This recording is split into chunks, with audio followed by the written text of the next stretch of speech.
friends. So, you probably already know this is my second YouTube channel where I talk about my real life stuff and my health. All the personal side of me, not the court stuff. I think it was last week I did a video. I was talking about cleaning, like with my ADHD and cleaning my bedroom. And I'm pretty sure it was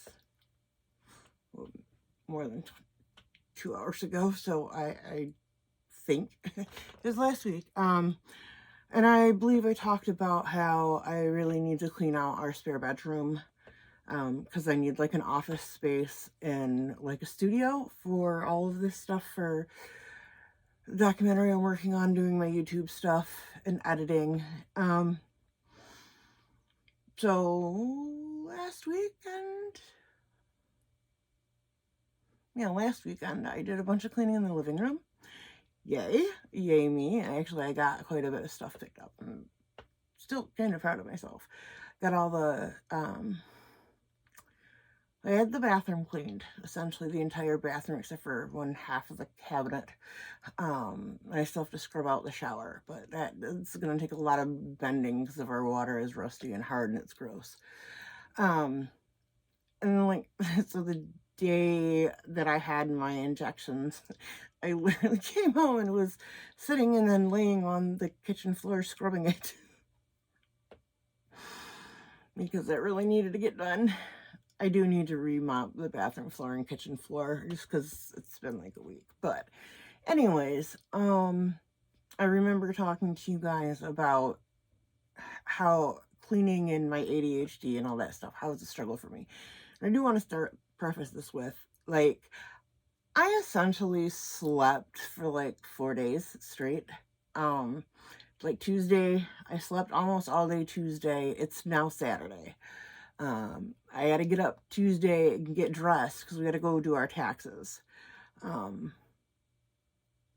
like slept through the night Monday night, slept all day Tuesday, had to get up, we went out, had to do we got to get our taxes done. Then I woke up a couple of times, like, because I had to go to the bathroom and I ate a little bit and stuff, but essentially I slept for, like, literally 2 days straight. And then I was up for a few hours. I was, kind of drifting in and out, off and on. And yesterday, I think I was awake for, like, 4 or 5 hours Thursday. But then yesterday was Friday, and I actually was awake for, I'd say, good 8 hours or so. And last night I also was able to, I've been cleaning, so my nose is itchy.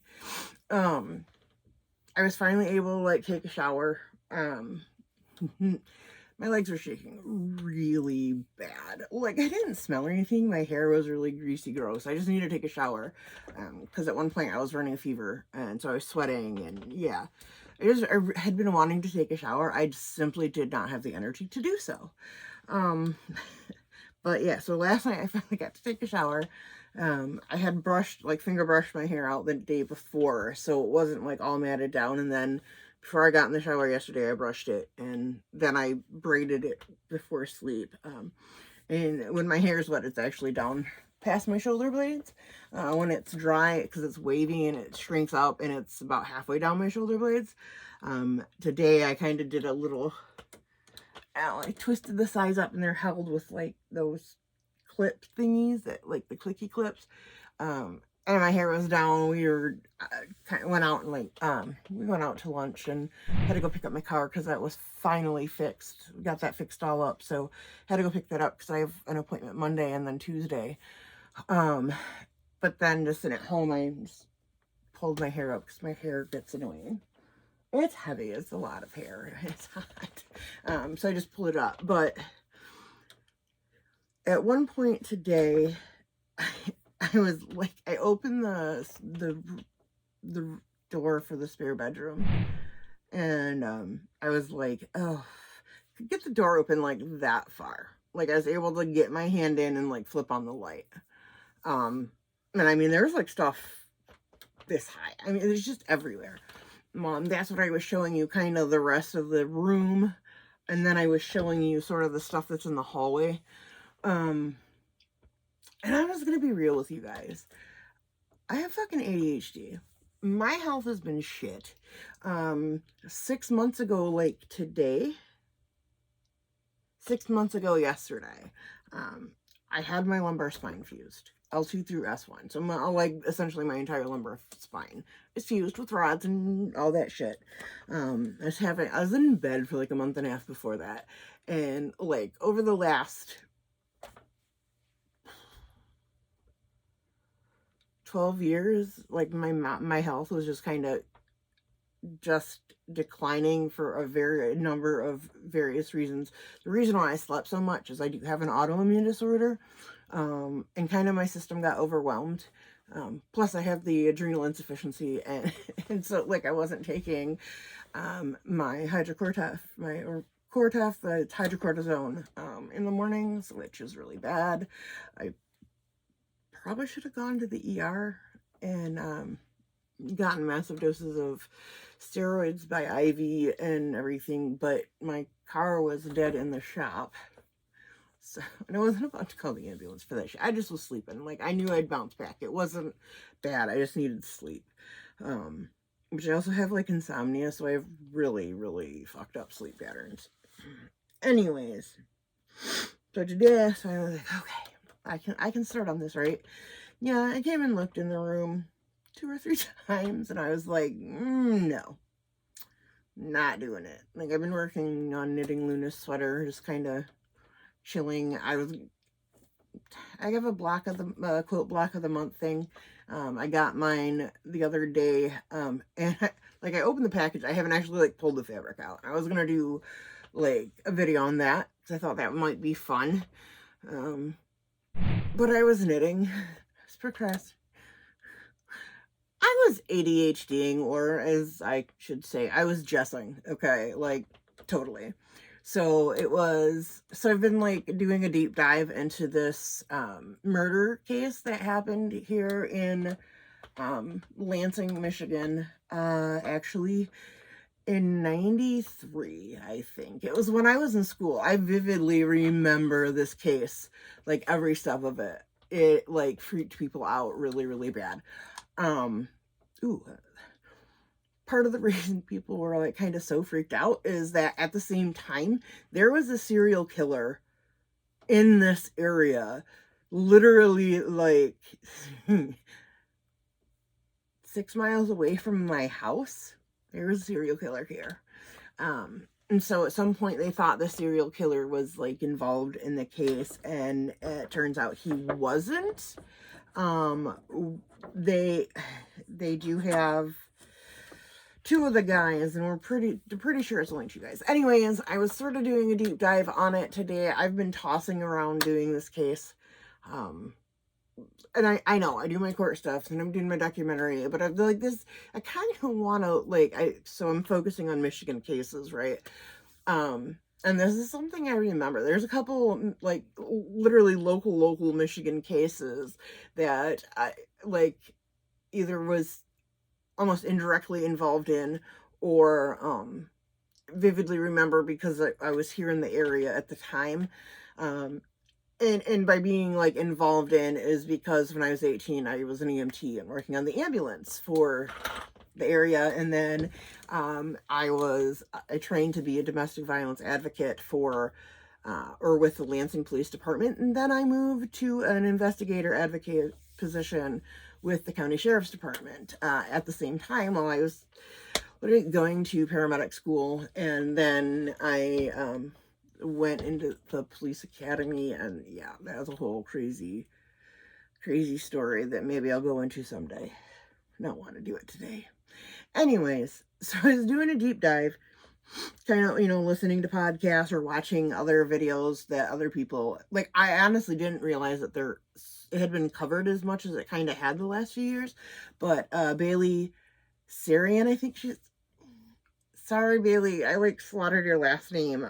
I can never say it right. And when I watched your thing today, I was like, oh yeah, it's this, and I kept saying it. Anyways, I apologize, girl. I apologize. But there was a couple people, like, there was one video of this girl, oh, I was literally yelling at my screen because I was like, no, and like I take out my AirPods and I was like, babe, you gotta listen to this.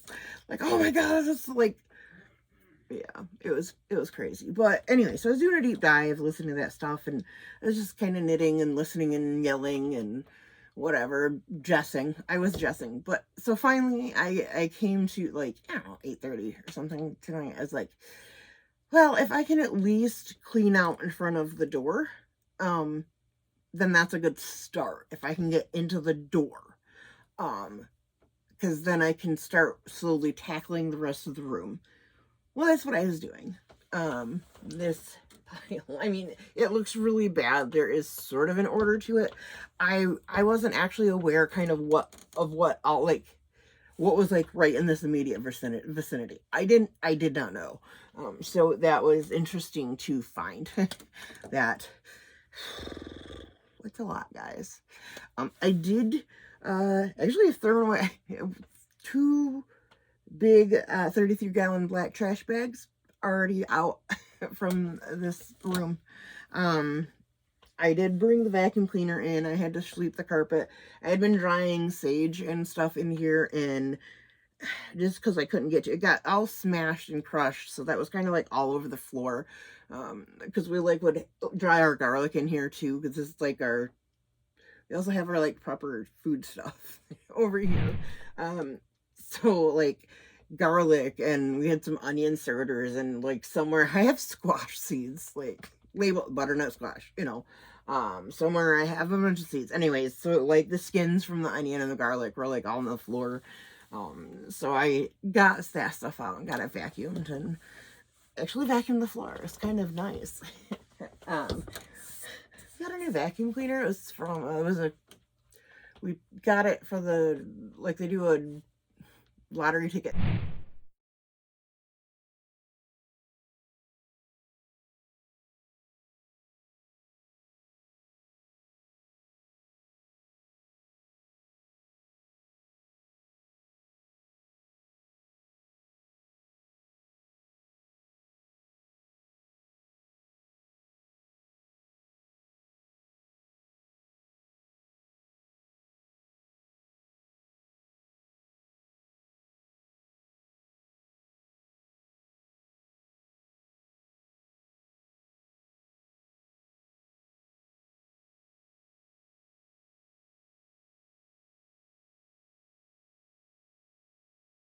Thing, whatever, from Mr. C's work for Christmas, and they had a vacuum cleaner, like a Bissell vacuum cleaner, which we had.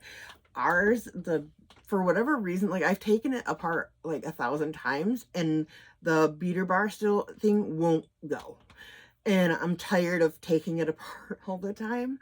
So we grabbed this thing. The hose is not flexible. It's a canister one. I hate it, but it gets the floor. You can actually vacuum the carpet with it. And then I have the old one, which has a way better hose system. But Mr. C brought me the new one because, I don't know, and it sucked. Like, I detached the hose so I could, like, use the hose end of it. I legitimately had to put my hand over where the hose connects down to go to the floor part. Like, where it picks up the carpet. I had to put my hand on it to keep the shit from flying out the top. I mean, yeah, I know we didn't like pay for it, but it's kind of annoying. Anyways. So yeah, I was going through stuff, and so like growing up, I mean, we had money, but we didn't have money. And my family, like, you get gift boxes, like, from clothes. You reuse those boxes and those gift bags, and you save the tissue paper. I'm not joking. In my family, there are, like, 4 or 5 gift boxes from Montgomery wards which is like an old store, and they're the ones that like originally came up with Rudolph the Red-Nosed Reindeer. Those are still in use in my family for Christmas. So I don't know who has them right now. Haven't done a family Christmas in a while because kind of things got complicated. Families got big, whatever. But we have those Montgomery Wards boxes from, I want to say, the 70s or 80s that are still used in our family. So I had like bags of gift bags and tissue paper. And I'm proud of myself because I did start just throwing it away. You know, like there is not just, I can't. We have so freaking much. Like I have wrapping paper for Christmas and birthdays. It's never been opened because I buy it when it's on clearance. So like I have all these rolls of freaking wrapping paper. And like I have packages of tissue paper, and like I have a box that's got like clothes box in it, the gift boxes, like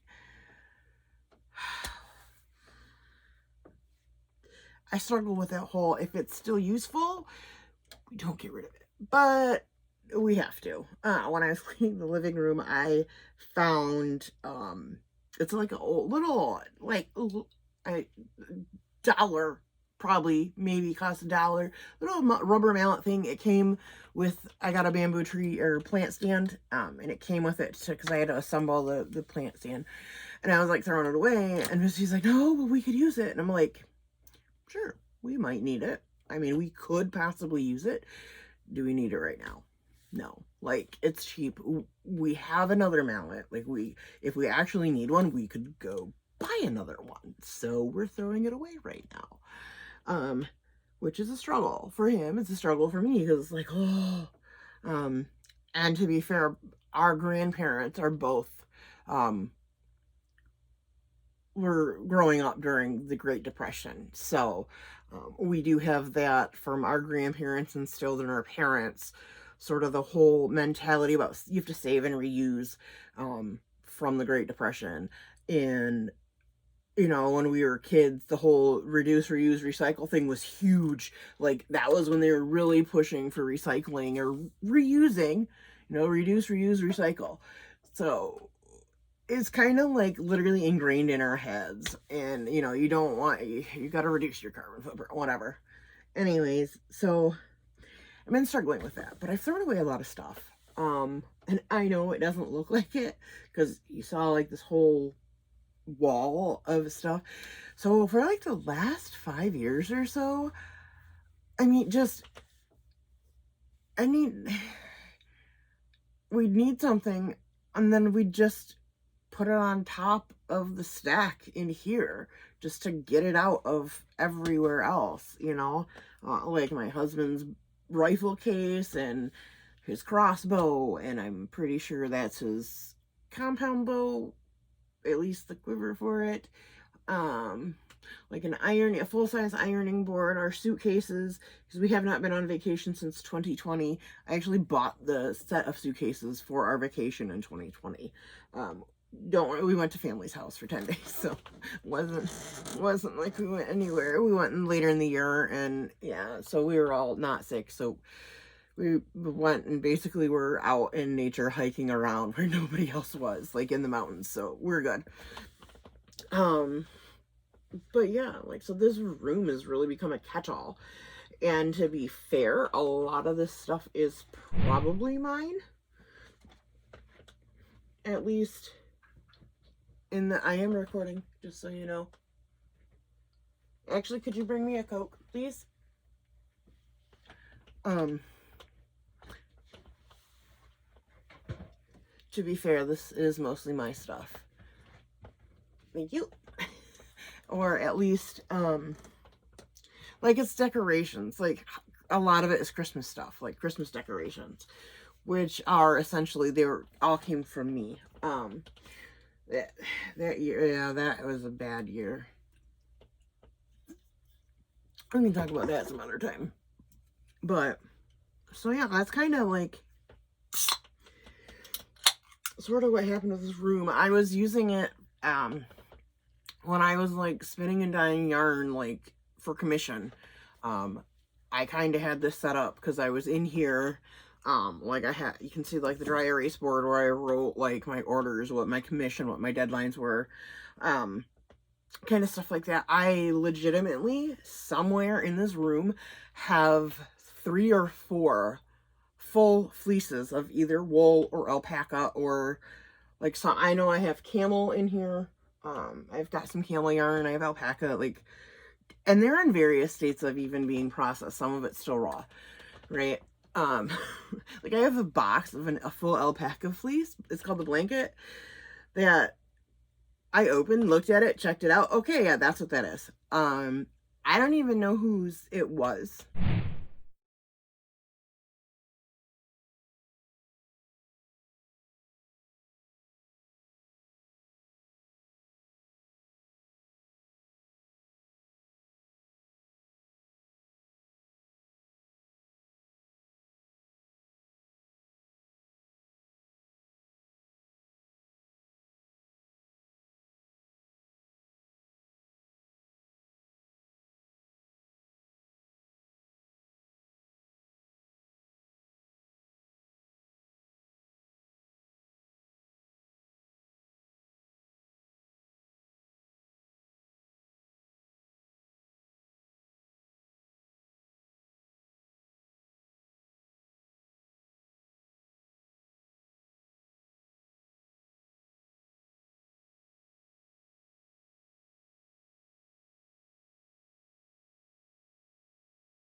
I did stop doing the commission.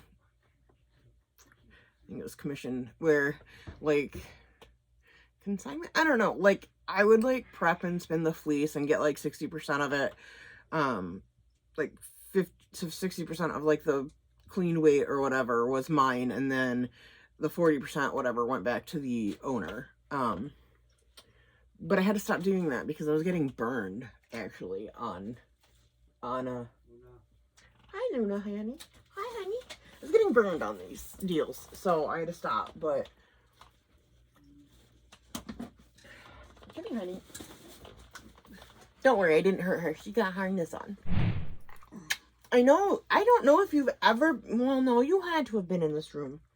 Yes, because you slept in the recliner with me. She probably doesn't remember this room. I actually left the door open, and the dogs didn't even come in because I don't think they realized. Did you? You didn't notice. So yeah, that's kind of, this room has just been a catch-all for a while. You know, but now, like, I put on my main channel, I shared the little 30-second video of the first walk we took the dogs on since surgery. First of the year, first since my fusion. Is you sleepy? Are you ready for bed? You want to go to bed? Okay, I need to finish, honey. Apparently, Luna wants to go to bed. She's the boss. Anyways, I actually last week started recording, and I recorded quite a bit, and then I deleted it all, just because it was weird, and I went off on some tangents and stuff. But Luna, honey, I gotta finish. There. Anyways, here, honey. Go. So, like, yeah, I have, bunch of fiber that I came across. I actually found, like, some,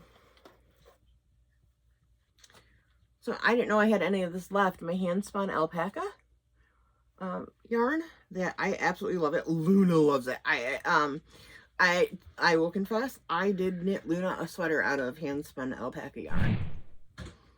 My dog is spoiled as hell. How well you can see that.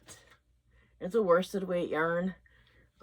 It is kind of compacted just because it's been crushed. I don't know, it was on the floor, I think. I was shocked when I found it. I was like, oh! And then I found another skein of the rainbow yarn. I knew I had more. I told my sister I had more for my youngest nephew, B2. I found another skein of it. I'm pretty sure I have more Because I bought like 6 skeins, I think, when I ordered it. I did buy it from a different indie dyer. But it's not like I'm finding all this stuff. Like I said, I think I found some like camel yarn, like it's a single camel yarn. I found, yeah. Hi, sweetheart, you're gonna help? Are you helping, Mom? But part of it I found, like, my christening gown. You okay? No. I don't know. You're swearing. My christening gown. I was born and raised Catholic. It was on the ground, actually. I was kind of surprised with my little stole thingy do. It's like, oh, a year or so ago, I got a box from my parents that was like a bunch of my baby memory stuff, and that was in there. What you doing, bub? Hi. You want to say hi to everybody, choose? You can say hi. Hi, all. I'm working. Okay. So, you need to get through? Yeah. Okay. Hang on. Yeah, I don't want to on the video. I know. I'm covering the screen. Go. You know what? Stop.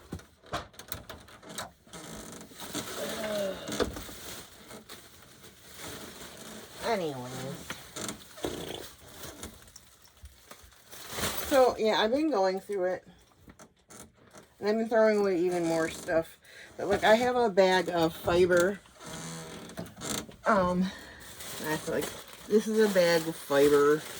I have a little bag for, like, I have a bunch of knitting needles and stuff, like, that I need to say, you're not out. It's like a drive band for my spinning wheel. Go. I have fabric, like, I have some antique fabric stuff, retro. Fritz, get out. Hey. Okay, you guys. Really, Luna? Oh, Lord have mercy. I have a bag of, like, commercial yarn that I'm going to donate to the church. Where my mother-in-law goes. I have all this yarn just, like, sitting around. Oh. My bag of keep yarn. That's all donate yarn. So, that's what I've been working on. Okay, hold on. You coming back through? It's covered. It's through. I just usually have, like, this is raw wool. CVM, which is California Variegated Mutant. It's actually a really nice fine wool. What are you doing? I have, like, kind of a sweaters I didn't know that I had. I apparently didn't realize. So, Fritz, what are you doing? So, essentially, holiday throw pillows with dash hounds. You know, I kind of hit my limit today. I also broke my one reacher grabber. It locks, but it's not supposed to do that. I'll have to get a new one. I feel like I got this basket. I don't remember where. It might have been my mom's. But I spray painted it, but legitimately haven't been using it. So in the trash it goes. And could I use it? Sure. Am I gonna use it? Probably not. And this is a blanket. A baby blanket or something. You know, I'm just going to throw it away because I don't know what yarn I used. But this is kind of how I've been going through it. Fritz, no, I can't have you in here, bub. Out. Fritz, get out, please. My metal detector, because I apparently needed a metal detector several years ago. Fritz, go, get, buddy. Bye-bye. My husband's draw string thing for a bow.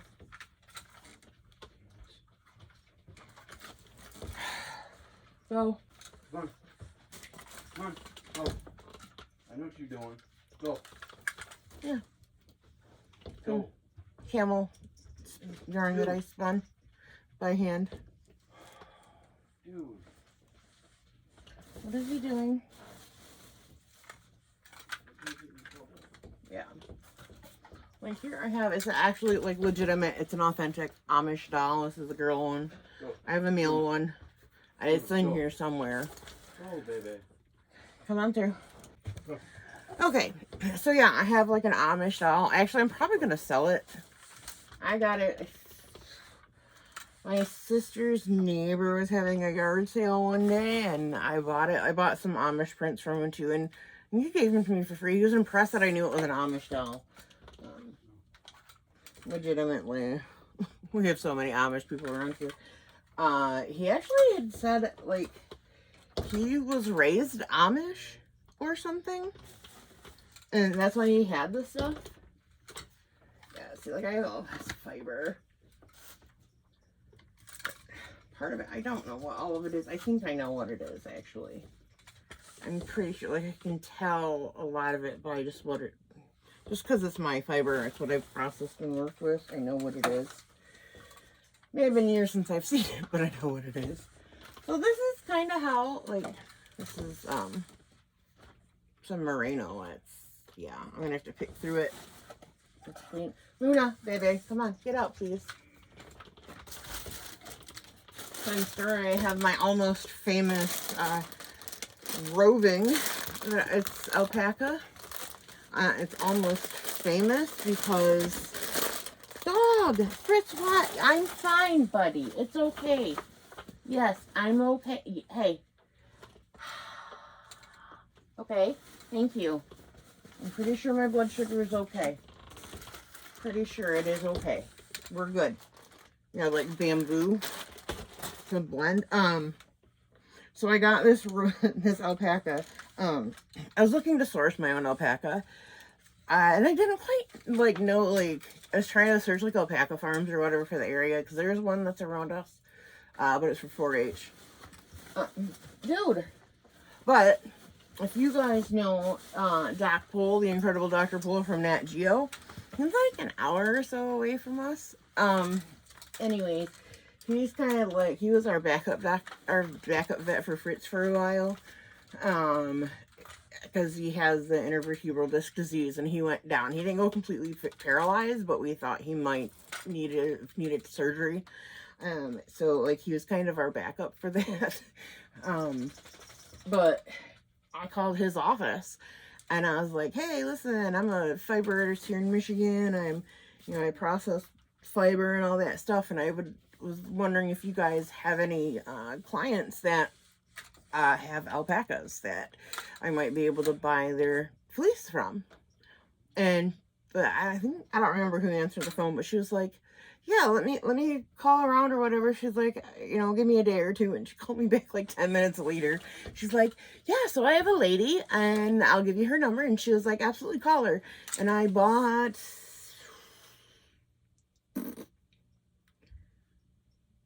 like 100 pounds of raw alpaca fleece from her, like $500. And then unfortunately I took it to it was a lady that she had used, has like a independent fiber mill, so she was like a one-woman shop, not like a commercial mill, but she did a really bad really bad job, and she like blamed me for it. And I was like, dude, I was going off on the recommendation of your friend, and she destroyed it. Like, a lot of it is not really usable. I have to pick all of the vegetable matter out of it to use it. It's not easily sellable. It's not good quality because she didn't do it right. Which I refused to pay her the remaining portion that I owed her, that like I paid her for most of it, but I was not going to pay her the rest. And she's like, "Oh, you're using it as an excuse." Whatever. No, listen, lady, I'm a fiber artist. You didn't do a good job. Oh, it's your fault. You didn't say unseen. No, it's your fault. As someone that has a mill, you're supposed to pick it. That's what I'm paying you to do. I'm legitimately paying you to pick the fiber matter or the vegetable matter out of it. She's like, "Well, you didn't know." No, that's what I paid you to do. I didn't just pay you to wash it and put it through. And there's so many ways she messed it up. But yeah, so that is the story of my almost famous roving that I have. I do have quite a bit left. Well, it's because I called Doc Pole, and I thought it was a cute little story connection. Here in Michigan.